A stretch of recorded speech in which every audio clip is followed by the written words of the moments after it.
Kung lagi kang kinakapos sa pera, itong tatlong sangkap na ito ang kailangan po ninyo.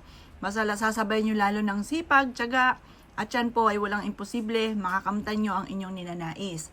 Basta kapag ikay gumawa ng ganito, naniniwala ka kung ano man ang inyong mga winish, yan ay matutupad. Gawin nyo po ito ng Tuesday or Friday, or kaya sa umaga. Basta sa umaga nyo siya gagawin. Mas magiging powerful po ito pag sa umaga ginagawa na nakaharap ka sa gawing silangan. At tatlong sangkap na ito ay makakatulong upang sa ganon, ikaw po ay araw-araw or sunod-sunod ang blessing na darating. Kailangan lamang natin ng buo na dahon ng laurel. Ang dahon ng laurel for only wishes. At yan po ay labis-labis ang mga binibigay na blessing po niyan. Simple lang i-wish nyo, ang ibibigay niya ay grabing blessing. Ang asin naman, ay mabisang pang cleansing.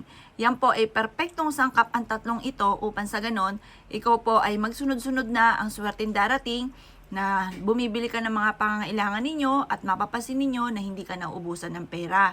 Lalo na ang bawang. Nakoy, subok na po ito. Napakaswerte lalo na sa pera. Ano pa pag pinagtambal natin itong tatlong ito? Nakakatulong po ito upang sa ganon, ikaw po hindi na mauubusan ng pera. Ikaw po ay tumaya, maaaring ikaw ay manalo. Or kaya kung ikaw may negosyo, maaaring ikaw po ay araw-araw na magkaroon ng malaking benta. Or kaya po, kung ikaw ay naghahanap ng trabaho, ay matatanggap ka kaagad sa inyo pong ina-apply ang trabaho. Or kaya kung ikaw po ay namamasukan na, ay maaaring ikaw ay ma-promote at madagdagan ng inyong kita.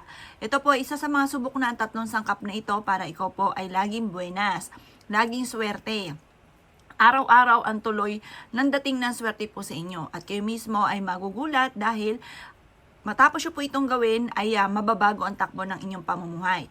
Basta pag ginawa nyo po ito, naka-mindset na po sa inyo na matutupad lahat ang inyong po mga pinapangarap. At yan nyo po itong ginagawa para kayo po ay maging matagumpay at mawala na ang mga kamalasan sa buhay ninyo.